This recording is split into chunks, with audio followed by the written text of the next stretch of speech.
ආයුබෝවන් හිතවතුනි. ඉන්දියාව විසින් සින්දුවර මෙහෙයුම නමින් පාකිස්තාන භූමියට හා පාකිස්තාන පාලිත කාශ්මීරයට ගුවන් ප්‍රහාර එල්ල කළ තියෙනවා.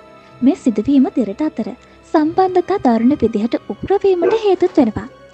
ඉන්දිය සන්නද්ධ හමුදා විසින් පාකිස්තානය සහ පාකිස්තාන පාලනය යටතේ ජම්බු සහ කාශ්මීරයේ ස්ථාන 9කට පහර දෙමින් සින්දුවර මෙහෙයුමක් විශේෂ මෙහෙයුමක් ක්‍රියාත්මක කළ තියෙනවා.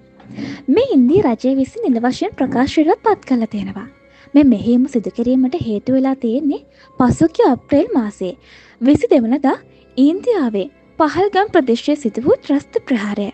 මේ ප්‍රහාරයෙන් සිවිල් වැසියන් 26 දෙනෙකු ඝාතනය වෙලා තියෙන අතර ඒ සඳහා ප්‍රතිචාරයක් විදිහට ඉන්දියාව මේ ප්‍රහාර එල්ල කිරීම හඳුන්වලා දීලා තියෙනවා. ඉන්දිය රජය පවසන්නේ ත්‍රස්තවාදයෙන් වෙත එල්ල කළ අති නිවරද්ද ප්‍රහාර බවයි. ඔවුන් තවදුරටත් පවසන්නේ මේ ප්‍රහාරය නිශ්චිතව සැලසුම් කරන ලද සහ ගැටුම් වර්ධනය නොවන ආකාරයෙන් සිදු කරන ලද බවයි.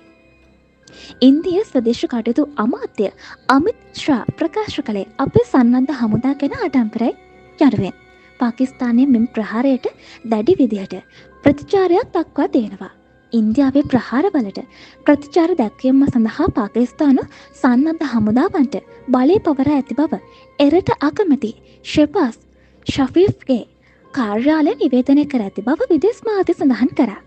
ඒ අනුව එම වාර්තාව පෙන්වා දෙන්නේ මෙමගින් ඉන්දු පාකිස්තාන යුද්ධමය තත්ත්වය තවදුරටත් උත්සන්න වන බවට ඉඟි පළ කරන බව. ඉන්දිය ප්‍රහාරය නිසා සිවිල් වැසියන් 26 දෙනෙකු මිය ගොස් තවත් 46 දෙනෙකු තුවාල ලබා ඇති බව වාර්තා වනවා. එපමණක් නොවේ ප්‍රහාරයට සම්බන්ධ වූ ඉන්දිය ප්‍රහාරක ජෙට් යාන 5ක් සහ ඩ්‍රෝන යානයන් බිම හෙලා ඇති බවට පාකිස්තානය ප්‍රකාශ කරනවා. ඒවායේ සිටි ඉන්දිය සොල්දාදුවන් තම භාරයට ගත් බව පාකිස්තානය පවසනවා. මෙම තත්ත්වය අතිශයින් බරපතල එකක්. ඉන්දියාව සහ පාකිස්තානය යන රටවල් දෙක නාශක අවිහිමි බලවත් රටවල් වන අතර මෙවැනි ගැටුම් ජාත්‍යන්තර වශයෙන් සැලකිල්ලට භාජනය වෙලා තියෙනවා. කාශ්මීරය සම්බන්ධයෙන් රටවල් දෙකම පූර්ණ හිමිකම් පවසන අතර මෙම කලාපය මීට පෙරද යුද ගැටුම් රැසකට හේතු වෙලා තියෙනවා. මේ වන විට ජාත්‍යන්තර ප්‍රජාව මේ තත්ත්වය පිළිබඳව මැදිහත් වීමට ක්‍රියා කරමින් සිටින අතර දෙරට අතර තත්ත්වය වඩාත් උග්‍ර වීමේ අවධානමක් පවතිනවා.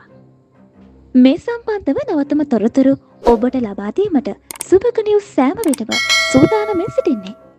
එනිසා දැන්ම අපගේ නාලිකාව සබ්ස්ක්‍රයිබ් කරලා තියාගන්න.